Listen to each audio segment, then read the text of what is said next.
ทำกันที่สี่ม้วนมาสันดันมาคนนอกแล้วเขาสตาร์ทเอาแล้วเขาสิดึงมาต่อกันบัดนี้แล้วก็ลามเด็กบัดนี้แม่นโดย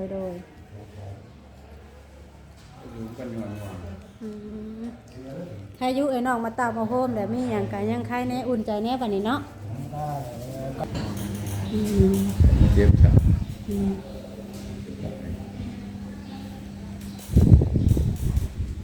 เอาออกซะหมอนะหมอว่าบ่ให้นอนสูงปานนั้นล่ะ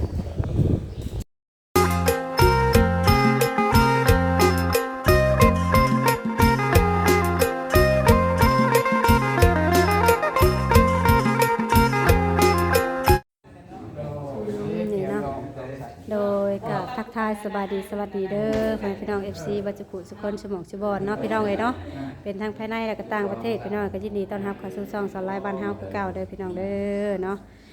ตอนนี้ก็ทั้งปู่น้องเตเนาะหรือว่าญาติทั้งน้องบอยพี่น้องเพิ่นก็มาฮอดแล้วว่าซั่นพี่น้องเนาะแล้วก็ไปกินข้าวกินน้ำแล้วเพิ่นก็เข้ามาเยี่ยมใหม่บัดนี้หรือว่ามาหาน้องเตหรือว่าลูกชายเนี่ยพี่น้องเนาะเป็นทั้งญาติพี่น้องเลย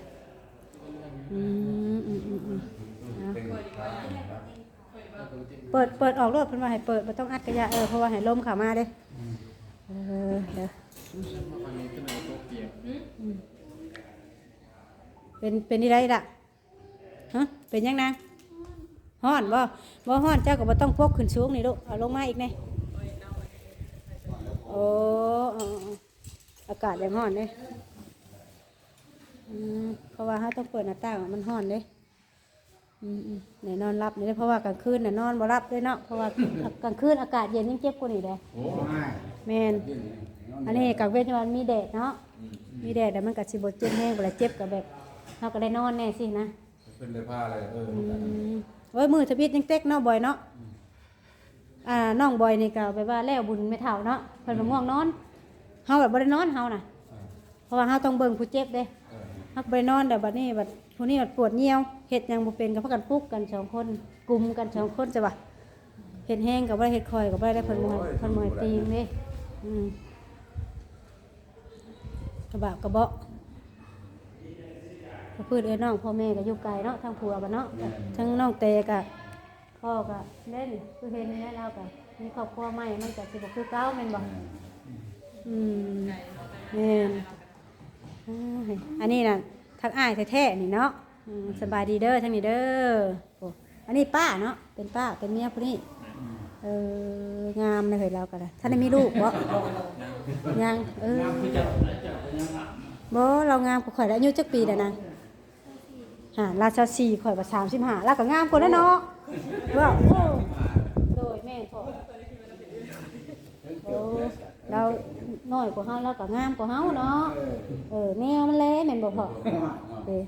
อันนี้ก็เป็นญาติทั้งพ่อสบายดีแล้วพ่อเด้อเนาะอันนี้เป็นพ่อน้องแต้นี่สบายดีพ่อน้องแต้โดยอันนี้เนี่ยพ่อตู้เฒ่าอันนี้น่ะเนาะพ่อตู้เฒ่านี่ก็จักปีแต่คือยังหล่ออยู่เฮ้ยว่ามา18โอ้ดี14ครั้งเป็นนี่ได้18มันใหญ่โพดเลยเฮ้ยแม่นเลยนะว่าหยอกพี่น้องเพราะว่าผ่อนคลายเนาะโดยไม่ใช่ว่ามาเห็นหน้าแล้วก็ตึงให้กันมาละแม่มันก็ต้องมาเว้าหยอกว่าหัวอะไรกันเป็นกำลังใจให้กันเนาะกันติดกันทำตังไปตึกแห่ไปเหมือนกันบริเจ็บแล้วบัดนี้เนาะล่ะเนาะเขาไม่ปามันกับแม่เนาะความหากับแม่เขาไม่ปามันที่จะว่าในส่วนลาเพิ่นสิเจ็บบ่งนี่นะเจ็บนี่เจ็บบ่งนี่แหละบัดนี้อันนี้นะเฮาต้องก็บ่ได้นี่นะเฮาต้องนี่เจ็บเลยนี่นะแบบพอเพิ่นว่าน่ะบ่ฮักบ่ขาฮักอีรอแล้วบ่ได้เจ็บนี่มาเจ็บแถวนี้ฮักอีทุกฮะฮักกกขาฮักแต่ว่ามาเจ็บแถวนี้ขาเดียวฮักขาดเลยเด้กระดูกก็ทำกันที่สี่ม้วนมาสันดันมาคนนอกแล้วเขาสตาร์ทเอาแล้วเขาสิดึงมาต่อกันบัดนี้แล้วก็ลามเด็กแม่นโดย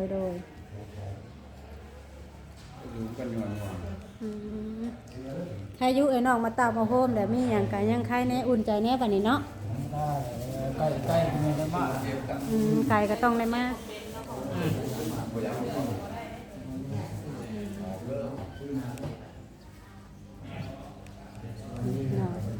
าติพี่น้องเพิ่นก็มาแต่ทางไกลก็มาเยี่ยมมายามพี่น้องเลยเนาะโอ้ยคือ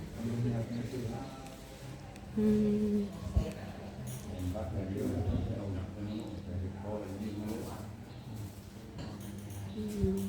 เจ็บครับ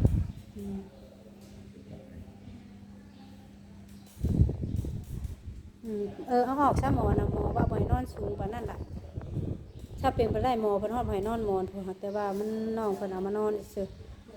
อันหมอบ่อยก็ว่ามันสิพักเอ้ยว่าเอ้ยบอกว่าบ่ให้มูลหมอนเด้อว่าบัดเอ้ยบ่อยู่คืนเดียวมามูลหมอนสูงบักใหญ่ แม่บ่ฟังพวกนะผมแลนนี่พี่ เพิ่นบ่ให้เลือดแดนกลับคืนเด้ ก็ไม้ผมบอกนะฮะบอก อัน จักเลย เฮาบอกหมอว่าบ่ให้มูลหมอนว่ะ เหลือมุนวันเหลือที่มันคือดิ แม่นเพิ่นบ่ให้มูลเพิ่นบ่ให้มูลสูงอืม ห้องพ่อหมอเลยดูเลืออยู่ บ่คือว่าตอนที่เกิดนั่นเด้พ่อตอนที่เกิดเหตุครั้งแรกคำบ่ตอนที่เกิดเหตุนี่ก็คือทั้งน้องบอยนี่เพิ่นก็คิดหาไผบ่ออกแล้วก็เพิ่นน่ะทั้งน้องเตกับผัวเพิ่นนี่ส่วนหลายสิโทรดินนำหาบอยกว่าเด้บ่ได้บ่ได้เกิดเหตุบ่หยังก็คือการน้องเพิ่นสิแชทหาคุยดินกันแบบเฮ็ดหยังเอ้ยซั่นสินะสิคุยกันตลอดพอเกิดเหตุน้องเพิ่นคิดหยังบ่ออกว่าข่าวแม่นบ่บอยตอนน่ะ จะยังเลยแล้ว แม่นเพิ่นก็โทรหาเฮาเป็นคนแรกค่ะแต่ว่าเฮาว่ารถจักรมันอาจสิมาช้าแม่นบ่แล้วเฮาก็เป็นแม่ยิ่งแน่แล้วก็กลางคืนแน่แล้วเพิ่นก็โทรหากับว่าบ่แม่นว่าสิรับทันทีดอกเฮาก็บ่ได้ฮู้ว่าสิเกิดเหตุนะเพราะเฮาก็คุยกับผู้หลักผู้ใหญ่เพิ่นแน่ตอนนั้นน่ะนะพอว่างเนี่ยก็ได้รับแต่ก็น้องบอยก็ยังบ่ได้จักเว้าให้ก่อนเฮาว่าให้หยังเอ้ยมาหาเฮาอยู่ห้องหมอแน่ว่ะเป็นหยังแต่เกิดรถชนขาหักแล้วว่ะเฮามีไผมาหาเฮาแน่เอ้ยว่ะเฮาก็เลยขี่รถมาเลยมื้อนั้นน่ะโทรข่าวบอกข่าวก็ตกใจได้ตอนนั้นบอก ปกติว่าโทรมาให้มาเล่น โดย ถูกมาคือเสียงมันโมโหเสียงอีกพวกคอยน้องโมยบอกเพิ่นเว้านะเว้าแบบคล้ายๆแบบเสียงสั่นเลยแบบ เด็กสิห้าใครถูกมามีใช่ไหมวะ เพราะว่าอันเฮาเพราะว่าเฮาเกิดเหตุเฮาเฮ็ดหยังออกข่าวเสียงเฮาสั่นมันก็บ่คือเสียงเฮาเนาะเสียงสั่นเลยมูลแพ้นั่งเพิ่นใหม่มูลมอนนั่นล่ะยันเลือดกลับมาน่ะ